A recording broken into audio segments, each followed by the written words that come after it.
And now it's time for Jenzar Productions Top 10. Hey guys, it's me Corey Moke with another Top 10 for you. Since it's October, I'm going to do another Halloween related review for you guys. This week is going to be Top 10 Goosebump Episodes. Now I must admit I haven't seen all the episodes, but I've only missed a few, so I kind of know what I'm talking about when it comes to this show. Basically, R.L. Stine wrote a shitload of horror stories for kids, and in 1996 a TV show was created for all of his books. The show ran for about 4 seasons and had about 70 episodes. So there you go, you got a little history lesson. Alright, here we go. Number 10. Attack of the Jack-o'-lanterns. This one is just comical. Nothing scary really about it. Now obviously the show isn't scary to adults, but back in the day it was kind of scary for children. I can't really remember. This show is kind of like the Twilight Zone for children, but with a weird looking Rod Serling. Anyways, but even back in the day, this episode wasn't scary, it's just entertaining. Basically, these kids are kidnapped by jack-o'-lanterns and are forced to trick-or-treat until they get nice and fat so the aliens can eat them. Yeah, sorry if I gave you a spoiler, but do you really give a shit about a decade-old show? I mean, if you do give a shit, I suggest you don't watch this anymore. Sorry, but I'm going to be giving away a lot of endings. Anyways, the pumpkins are actually aliens, of course, and of course no one saw that one coming, right? Number 9, the Headless Ghost. So these two kids are causing some mischief, and the girl, who was actually braver than the boy who was a wimp, says they should go into a haunted house where some guy lost his head. Of course, shit goes down, and they are then haunted by the ghost. Now, for some reason, I think this scared me when I was younger, but I can't really remember. Like I said, I was maybe 6. So it's possible I was scared, but who knows. Anyways, I watched it recently on Cartoon Network, and this episode pretty entertaining. You should check it out if you can. Number 8. The Werewolf of Fever Swamp. This is one that I think that every kid has seen when he was younger. Just one of the more popular and entertaining episodes. You know it's good when it merits 2 episodes. That's right, it's a 2-parter. The premise is that this kid moves into a swamp with his parents who are scientists. The swamp has a reputation for giving people fevers. Obviously this means there's a werewolf in there, right? Of course, I mean, that's how it goes. Anyways, this episode is actually pretty suspenseful. The scenes where the parents actually believe the kid because shit is actually going down like in front of them is pretty cool. By the way, doesn't that piss you off? Especially in this show, it's very apparent. Where, like, the kid sees something, but no one believes them until later. Like, why would a kid make something up as complex as a werewolf? I don't know, maybe it's a stupid question, but... Anyways, it's always great to see parents go, oh shit, the kid was right. I mean, whatever, fuck it, I'm an idiot. Number 7. Stay Out of the Basement. Another classic 2-parter. This one is about 2 kids who are spending the weekend with their father because the mom is going out of business. Already this is a kid's nightmare, right? Anyways, things escalate when they notice that their dad is actually acting quite strange, very plant-like, if that makes sense. I don't know, the guy is eating plant food.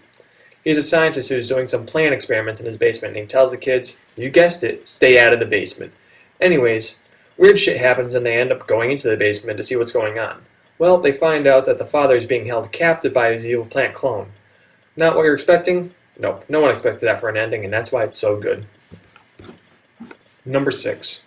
Say Cheese and Die. One of my favorite books as a child. I mean, I don't still read these, I'm an adult now. I don't read those silly little books, right?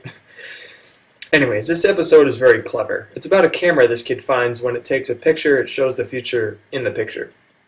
Alright, I'll give you an example.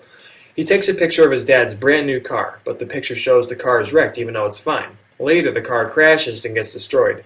So yeah, it's along those lines of future telling, I don't know. It's weird, but very clever if you saw the episode. Anyway, the kids try to get rid of the camera. Good episode, check it out. Number 5.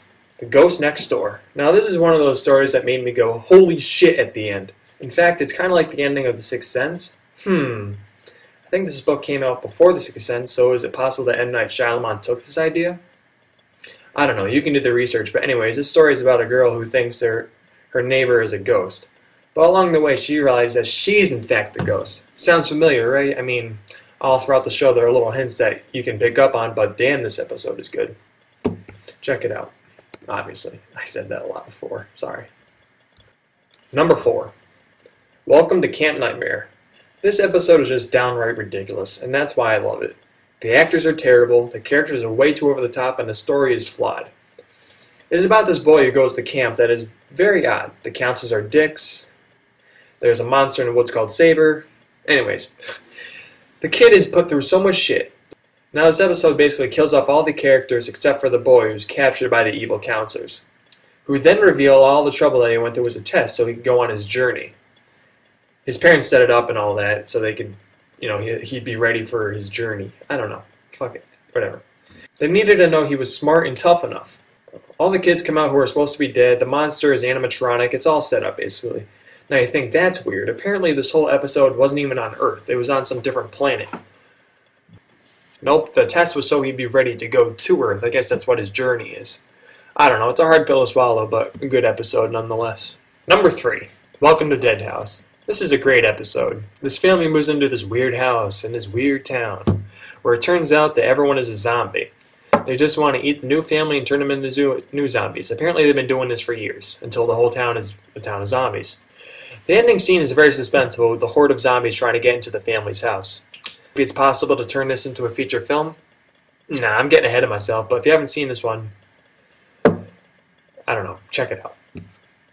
Number 2, The Haunted Mask. Just a classic episode. In fact, it was the first episode. It's about this sweet little girl who always gets picked on, but wants to have some revenge.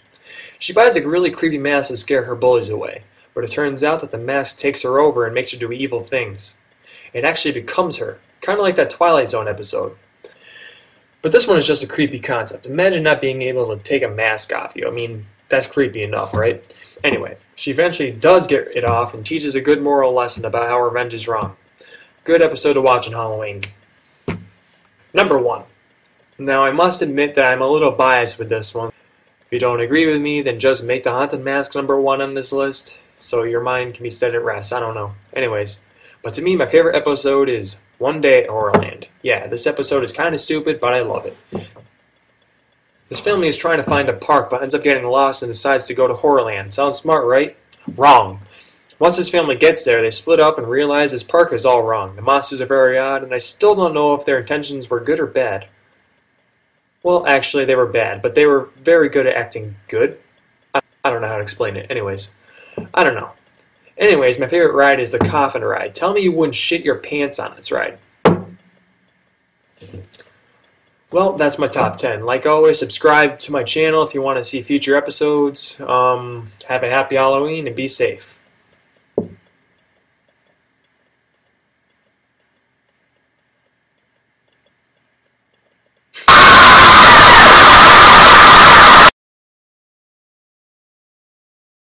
Sorry.